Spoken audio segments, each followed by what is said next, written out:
नमस्कार, मैं प्रवीण अलावत हूं। आप 90 डिग्री देख रहे हैं। इस वक्त मेरे साथ सतपाल पहलवान हैं। हरियाणा का जो राजनीतिक परिदृश्य जो बना है निकाय चुनाव के बाद, उस पर चर्चा करेंगे। विधानसभा सत्र के दौरान जिस तरह की बयानबाजी आई है उन पर चर्चा करेंगे। पहलवान जी, सबसे पहले स्वागत है आपका। और मेरा पहला ही सवाल आपसे ये होगा कि निकाय चुनाव में बीजेपी बेहद खुश है, होना भी चाहिए। लगभग तकरीबन 10 में से 9 पर कब्जा किया। एक गुड़गांव में निर्दलीय था, उन्होंने भी बीजेपी ही है, वो ज्वाइन कर ली है।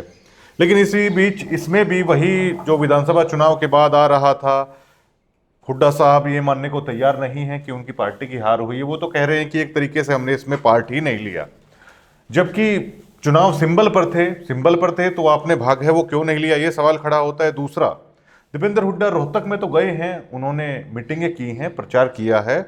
तो हुड्डा साहब कैसे कह सकते हैं छोटे चुनाव हैं, हमने इनमें पार्ट है नहीं लिया है। अब हरियाणा की जनता के सामने स्थिति ये है कि चलिए, चुनाव में जो हुआ सो हुआ। ढाक के 3-5 चुनाव के बाद भी हैं वो नजर आ रहे हैं। कांग्रेस पार्टी के कहीं ना कहीं बटी हुई बिखरी हुई है वो नजर आ रही है। कैसे देखते हैं इस चुनाव के परिणाम को? चुनाव के परिणाम के बाद जो ये परिदृश्य जो बयानबाजी हुड्डा साहब की तरफ से हो रही है, इनको कैसे देखा जाए? सबसे पहले तो प्रवीण जी आपका धन्यवाद। तमाम आपके जो व्यूअर्स साथी हैं उनको मेरी तरफ से हाथ जोड़ के नमस्कार। आपने 2 क्वेश्चन पुट आउट किए। पहला क्वेश्चन आपने नगर पालिका के चुनाव के ऊपर रखा कि भी कांग्रेस पार्टी ये कह रही है कि हमने इस चुनाव में भाग नहीं लिया। चुनाव प्रवीण जी चाहे राष्ट्रपति का है, पार्टी नहीं कह रही, हुड्डा साहब कह रहे हैं, चाहे लोकसभा का है, चाहे विधानसभा का है, चाहे म्यूनिसिपल कमेटी का है और चाहे वार्ड के मेंबर का है, चाहे पंचायत ग्राम पंचायत का है। चुनाव प्रक्रिया चुनाव है। तो फिर या तो इस बात को मान के चलने के छोटे चुनाव बंद कर देने चाहिए। भाई छोटे चुनाव बंद कर देने चाहिए ना। फिर हिस्सा अगर को पार्टी नहीं लेना चाहती तो उसको बंद कर दो। फिर पार्टी ने तो हिस्सा लिया, हुड्डा साहब ने नहीं लिया, वो कह रहे हैं। चलो, वो उनके अपने व्यूज थे, उनके बयान थे, उन्होंने किस तरीके से उस बयान को दिया है वो तो वो ज़्यादा बता सकते हैं। लेकिन मैं तो ये मान के चलता हूँ कि इसका मतलब तो ये होगा कि फिर हम रण छोड़ के चल पड़े। भाई लड़ाई में जब हमने पार्टिसिपेट ही नहीं किया तो फिर उसका मतलब सीधा संदेश ये होगा कि हम इस चुनाव में लड़ना ही नहीं चाहते। और लड़ाई नहीं आप लड़ोगे अगर ग्रास रूट से आप नहीं लड़ाई लड़ोगे। जो प्रजातंत्र के अंदर सबसे छोटी जो इकाई है वो यहीं से तो शुरू होती है ना। हुड्डा साहब भी कभी ना कभी ये चुनाव लड़े होंगे। एमएलए का भी लड़े हैं, लोकसभा का भी लड़े हैं। हर पॉलिटिकल आदमी ये सोच करता है कि भाई मैं शुरुआत नीचे से करूं, चाहे ब्लॉक लेवल से करो, ब्लॉक समिति मेंबर से करो या चाहे ब्लॉक चेयरमैन से करो। वो आदमी इस चुनाव में भागीदारी बन करके तभी आगे जाने का काम करता है। तो मैं तो ये मान के चलता हूँ कहीं ना कहीं पार्टी की, कांग्रेस पार्टी की अपनी नीति और उनके बयान क्या है मैं उसमें नहीं पढ़ना चाहता। मैं तो ये कहना चाहता हूँ कि कांग्रेस पार्टी ने चुनाव में भागीदारी करी क्यों नहीं, चुनाव खुलकर लड़ा क्यों नहीं। जब सिंबल बांट दिए गए तो फिर उनका प्रचार भी करना। प्रजातंत्र के अंदर प्रवीण जी जीत हार एक सिक्के के 2 पहलू हैं। लेकिन अब जो लोकल लेवल के काम हैं, अगर किसी शहर में किसी कस्बे में कांग्रेस पार्टी का चेयरमैन बनता तो उसका वर्कर तो कम से कम ये उम्मीद करता कि भाई मेरा छोटा मोटा कोई काम है वो काम मेरा यहाँ हो जाएगा क्योंकि चेयरमैन अपना बैठा है। ये प्रचार करते तो बनता, आप क्या मानते हैं? हाँ, डेफिनेट लड़ाई तो लड़नी चाहिए। जब आप लड़ाई नहीं लड़ोगे तो मानना ना मानना क्या रहेगा प्रवीण जी? जब आप पहले सरेंडर कर चुके हो तो फिर उसका मानना और ना मानना क्या रोहतक रहेगा? तो दीपेंद्र हुड्डा ने शायद अपना गढ़ बचाने के लिए कुछ प्रयास किए, लेकिन करारी हार रोहतक में भी हुई है 45,000। देखो, पिछली बार भी सोनीपत में कांग्रेस पार्टी ने निखिल मदान को चेयरमैन बनाने का काम किया था। वो जो छोड़कर अब भारतीय जनता पार्टी में चले गए, वो कांग्रेस पार्टी के थे। वहाँ पार्टी ने पूरी ताकत से चुनाव लड़ा था। एक जगह और लड़ा था, 2 जगह चेयरमैन बनाए थे। और प्रयास करण, मैं तो ये मान कर चलता हूँ प्रयास करना चाहिए था, किया नहीं था। पार्टी को इस चुनाव को लेकर के बड़े गहन तरीके से विचार विमर्श करके इस लड़ाई को लड़ना चाहिए था, ताकि हरियाणा प्रदेश में एक संदेश जाए कि भाई कांग्रेस पार्टी भी अभी अपनी लड़ाई लड़ने में सक्षम है। अगर आप लड़ाई नहीं लड़ोगे तो फिर उसका प्रजातंत्र में चुनाव की महत्ता भी क्या रहेगी? फिर अगर आप छोटे चुनाव को मानते नहीं तो फिर वही आप संदेश क्या देना चाह रहे हो? प्रयास किस इसलिए नहीं किया गया? क्या ये कारण हो सकता है कि आला कमान को ये दिखाने के लिए अगर हम प्रचार में नहीं जाते तो फिर हरियाणा में कांग्रेस वो जीरो है, विपक्ष का नेता बनने के लिए, दबाव बनाने के लिए, क्या इस मैसेज के लिए हुड्डा साहब नहीं चाहते थे कि कांग्रेस का कोई जीते, प्रचार में नहीं गए, क्या ये एक कारण हो सकता है? परवीन जी, मैं इस लफड़े में पढ़ना नहीं चाहता, क्योंकि मैं इतने बड़े लेवल का ना तो कांग्रेस पार्टी में मैं भागीदार रहा हूँ, मैंने आपको पहले भी क्लियर कराया है। वो हुड्डा साहब की अपनी सोच है, वो क्या किस तरीके से उन्होंने जो स्टेटमेंट दी है, आप जो पूछ रहे हो, वो उनका अपना व्यक्तिगत पार्टी लाइन को लेकर या उनका निजी सुझाव है ये। और ना मैं इतना बड़ा नेता कि भाई मैं सेंट्रल लेवल की बात करूं या और नहीं, कहीं की बड़े बड़ी बात नेता करूं। बड़े की बात नहीं ना मैं पहलवान तो जी। सुनो मेरी बात, हाँ। जो चीज जायज है, ये सूरज को दीवा दिखाना दिन में, तो लोग ये कहेंगे कि भाई बेवकूफ है, तो दिन के अंदर दीवा वाले बैठे हैं। नहीं, क्या पहले हुड्डा साहब को इस बात का नहीं पता कि हरियाणा प्रदेश का जो कांग्रेस पार्टी का कार्यकर्ता है, जो वर्कर है, जो टिकट मांग रहा था, जो सिंबल मांग रहा था, क्यों नहीं उनको दे करके चुनाव लड़ने का काम कराया गया? हुड्डा साहब के खिलाफ तो आपने संघर्ष भी बहुत किया है पहले। बिल्कुल किया है, मैं उस बात से बिल्कुल डिनाई नहीं तो करता। मैं आपको याद दिला दूं कि आपने बेहद संघर्ष किया है, झंडे तक भी दिखाए हैं, शायद बिल्कुल पुतले भी फूके होंगे। बिल्कुल। तो इसलिए मैं आपको ये बातें मैंने याद दिलाई। आप कह रहे हैं कि नहीं, मैं कुछ कहना नहीं चाहता हूं, उनके खिलाफ तो आपने ग्राउंड पे भी संघर्ष किया है। ऐसा है प्रवीण जी, ग्राउंड पर संघर्ष किया, हम लोकदल पार्टी में थे। चोई देवलाल की नर्सरी, चोई ओम प्रकाश चौटाला की नर्सरी में बैठकर हमने राजनीति शिक्षा प्राप्त की थी। और वो राजनीति इस किस्म की थी, वो निजहित की नहीं थी, वो जनहित की राजनीति थी। और मैं तो पहले भी मैंने आपको एक दो बार कहा है कि मैं कांग्रेस में इतना लंबा चौड़ा भागीदार नहीं रहा हूँ। अगर भी मैं कांग्रेस का सीनियर नेता बन गया और कुछ चुनाव में, तो आज उनकी आलोचना करने दीपेंद्र में भाई, क्यों मैं कंजूसी? आलोचना मैं इस बात के लेकर कर रहा हूँ कि भाई कांग्रेस पार्टी को प्रदेश में जबकि 38-37 के आसपास निकाय और म्यूनिसिपैलिटी को लगा लें तो चुनाव था, तो ये भी तो एक मिनी विधानसभा है। इसमें अगर कांग्रेस पार्टी भागीदारी करती, लड़ाई लड़ती, चाहे बेशक परिणाम जो हो, प्रजातंत्र में जीत भी होती है, हार भी होती है, सरकार बदली भी आया भी करती है और जाया भी करती है, लेकिन लड़ाई लड़नी चाहिए थी। मैं ये बात कह सकता हूँ कि कांग्रेस पार्टी को ये कहना शोभा नहीं देता, देश की इतनी बड़ी पार्टी है कि हम तो इस चुनाव में हिस्सा ही नहीं लेते, ये शोभनीय बात नहीं। जहां नायब सिंह सैनी है, सरकार की इमेज को सुधारने का प्रयास कर रहे हैं अपने संवादों के द्वारा, जो भी उनकी शैली है वो बेहद प्रभावित भी कर रही है। वहीं दूसरी तरफ पार्टी के ही सीनियर लीडर राम कुमार गौतम और अरविंद शर्मा, उनकी चारों तरफ आलोचना हो रही है कि इस तरह की अमर्यादित भाषा का प्रयोग, वो भी हरियाणा विधानसभा में, शायद ही इससे पहले कभी हुआ होगा। कि आखिरकार ये क्यों हो रहा है, कैसे देख रहे हैं, किस संदर्भ में देखा जाए इस तरह की टिप्पणियों को? हालांकि दुल्हंडी के मौके पर राम कुमार गौतम एक वीडियो भी बनाते हैं कि मुद्दा है वो सुलझ लिया गया है, लेकिन एक उदाहरण तो कम से कम आपने गलत पेश कर दिया। और बार बार अरविंद शर्मा भाषा की गरिमा को क्यों तोड़ रहे हैं? परवीन जी, राजनीति के कुछ मापदंड होते थे, राजनीति ही थी। आज के और 25-30 साल पहले के परिवेश में अगर आप जाकर के देखोगे तो दिन रात का चेंजमेंट राजनीति के अंदर होगी। अगर किसी को कुछ मिल गया तो उसके 4 विरोधी खड़े हो जाएंगे, अगर किसी को नहीं मिला तो वो खुद विरोधी बनकर खड़ा हो जाएगा।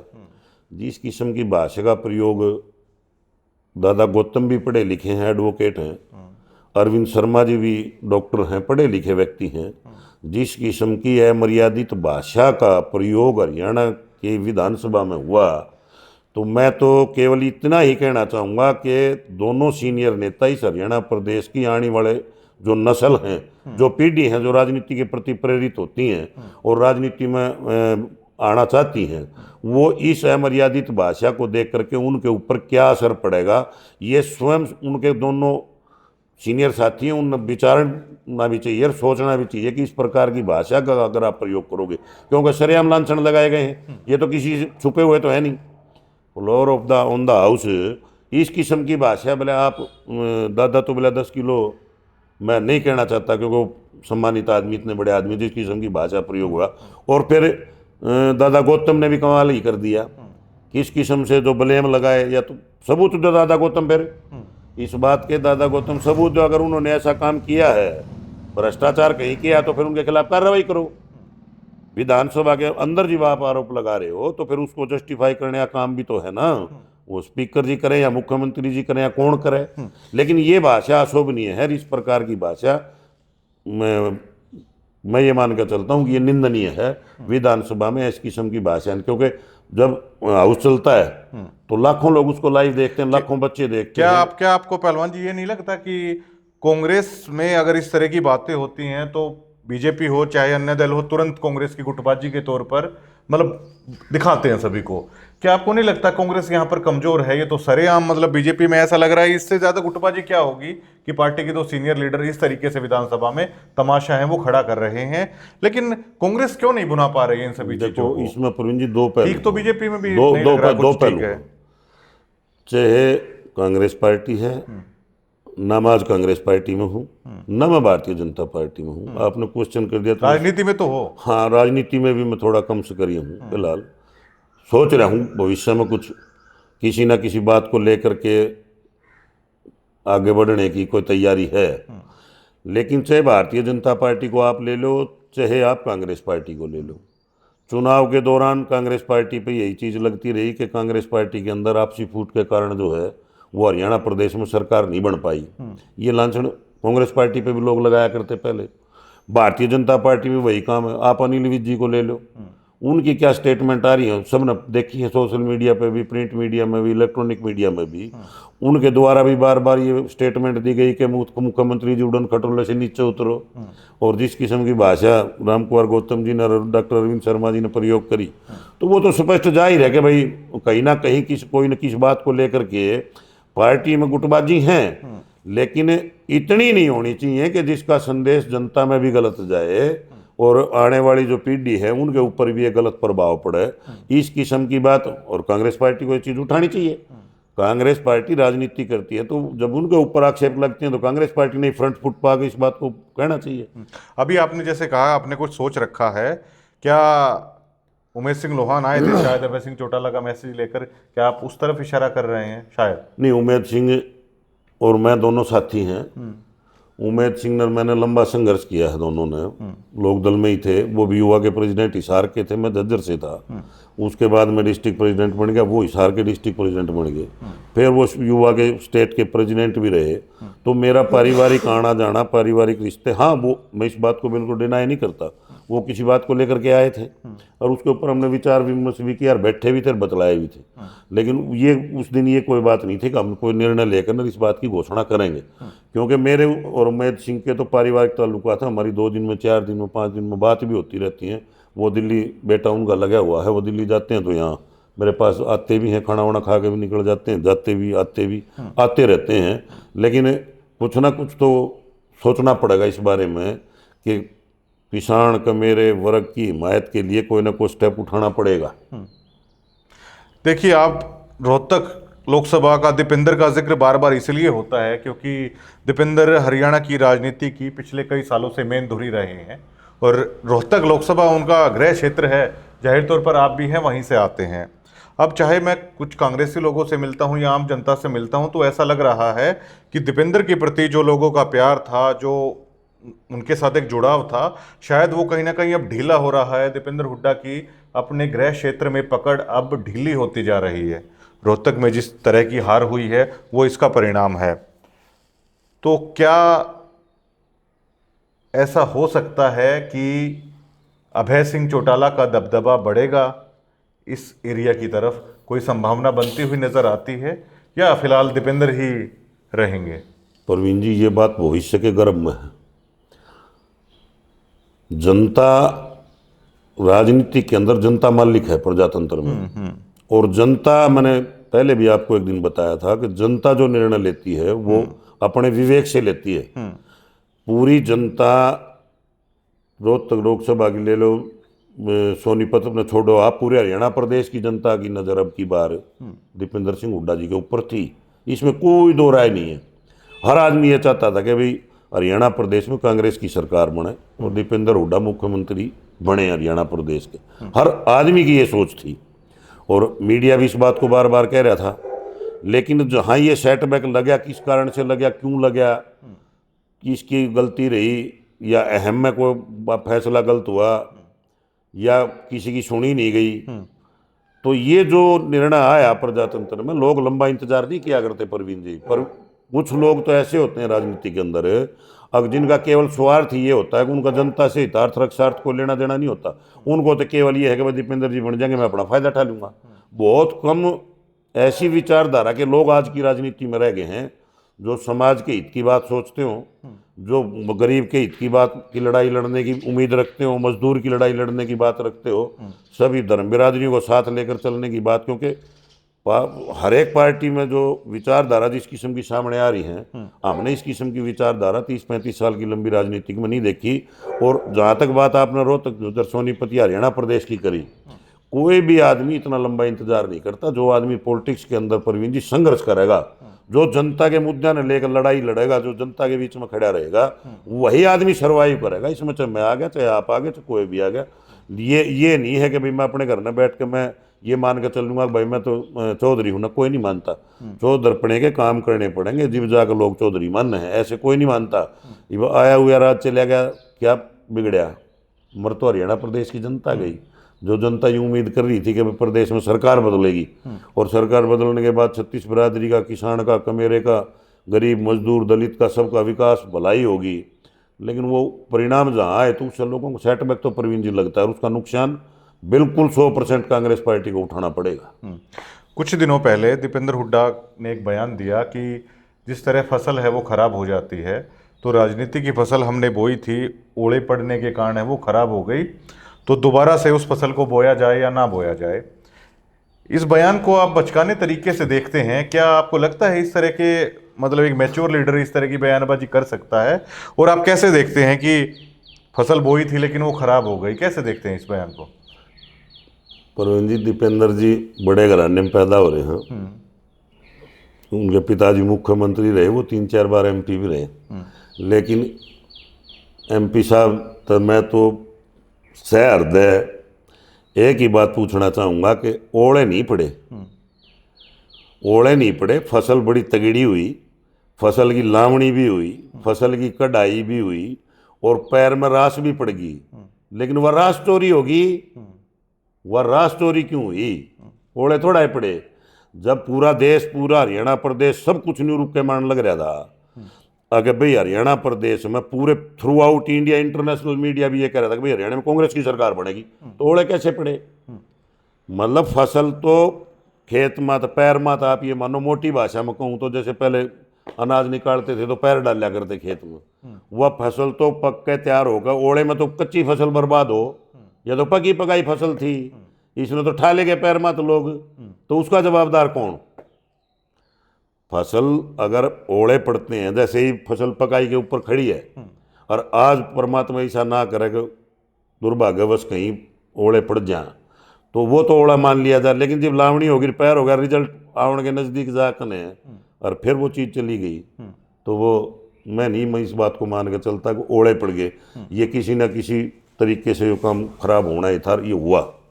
मुख्यमंत्री का ये बयान के संदर्भ में देखा जाए, जो हुड्डा साहब को लेकर उन्होंने कहा कि अगली बार इस जगह पर अर्जुन चौटाला है वो होंगे। ये राजनीतिक बयान है प्रवीण जी, हर आदमी अपने बयान देता है, उन बातों में आप ना पढ़ो तो ठीक है, उनकी अपनी सोच है, विचारधारा है। मन तो पढ़ा था आपकी डर देखा भी था, लेकिन चलो उनके अपने विचार हैं। कौन संघर्ष करता है? मैं तो एक बात मान के चलता हूँ, मैं तो उस नर्सरी में पढ़ रहा हूँ। चोई देवलाली भी एक बात कह रहे थे, संघर्ष करो। चोई ओम प्रकाश चौटाला भी एक बात क्या करते, भाई जनता के बीच में जाओ और जनता के दुख सुख में खड़े रहो, उनके हितार्थ, उनके रक्षार्थ जितना तुम कर सकते हो, हर कार्यकर्ता की जिम्मेवारी लाया करते। इसमें बयानों से कोई नहीं बनता। बयान तो आजकल आपने देखा सोशल मीडिया पर कोई आदमी देकर बड़ा नेता बन जाए, लेकिन फिर पर्ची कह पावे, बयानों से बात नहीं बनती। संघर्ष करना पड़ेगा, जनता के बीच में जाना पड़ेगा, जनता की दुख की सुख की आवाज़ को आपने उठाना पड़ेगा, उनके हित की लड़ाई को आपने लड़ना पड़ेगा, हर मौके पर जाकर उनके विचार सुनने पड़ेंगे, तो लोग आपके साथ जुड़ेंगे। ये बयान देने से तो मैं तो बैठ कर बहुत लंबे चौड़े भाषण भी दे दूंगा, बयान भी दे दूंगा, लेकिन उस बात को एक्सेप्ट कौन करेगा? प्रवीण चलिए, बतौर मैं सतपाल पहलवान की, आपका एक निजी, केवल आपका, क्या सतपाल पहलवान दीपेंद्र हुड्डा की लीडरशिप पर आज भरोसा कर पा रहे हैं, करते हैं, नहीं करते हैं, नहीं कर पा रहे हैं? केवल आपका ये बयान। मैं प्रवीण जी, मैंने पहले भी आपको कह दिया, मैंने किसी कारणवश किसी मजबूरी में ये फैसला लिया था, और मैं ऐसा राजनीतिक आदमी नहीं हूँ अगर मैं करके किसी काम को नाट गया, क्योंकि मैं लंबे समय तक उस पाठशाला में पढ़ कर रहा हूँ और उसके बाद को बात आ गई थी तो हमने वो फैसला लिया और हमने ठोक कर मदद भी करी, हम उस बात को नकार भी नहीं रहे। लेकिन जो नेतृत्व वाली वो बात है, वो तो जो आपने प्रश्न किया कि भी भरोसा कर पा रहे हैं, भरोसा तो कराया था जी, तो इसके साथ आए थे।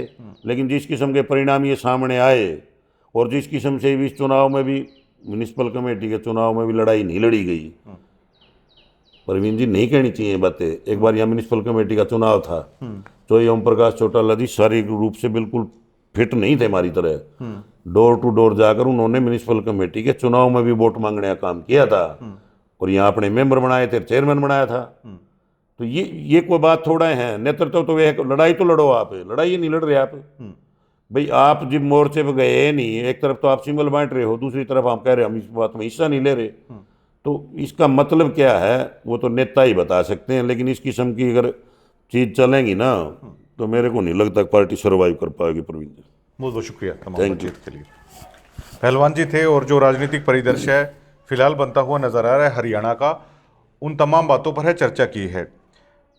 हर बार अगर आप रोहतक कॉन्स्टिट्यूएंसी में जर्नलिज्म करते हैं या किसी से पूछते हैं तो हर बार दीपेंद्र हुड्डा का जिक्र होना या हुड्डा साहब की राजनीति का जिक्र होना लाजमी इसलिए हो जाता है क्योंकि पिछले कई सालों से कम हुड्डा परिवार, दीपेंद्र हुड्डा हो चाहे खुद भूपेंद्र सिंह हुड्डा हो, पिछले कई सालों से हरियाणा की राजनीति की वो धुरी रहे हैं, चाहे बतौर मुख्यमंत्री के तौर पर हो या उसके बाद विपक्ष के तौर पर हो।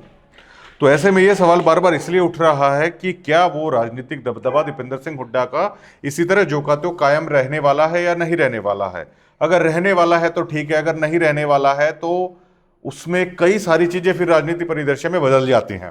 अगर दीपेंद्र सिंह हुड्डा का वो रुतबा नहीं रहने वाला है तो जाहिर तौर पर अभय सिंह चौटाला की इस एरिया में एंट्री है वो हो जाती है। चौधरी देवीलाल का पुराना गढ़ रहा है वो, रोहतक है वो रहा है, और अगर ऐसा हो जाता है तो फिर मुख्य पार्टी के तौर पर है वो इनेलो है वो फाइट में आएगी।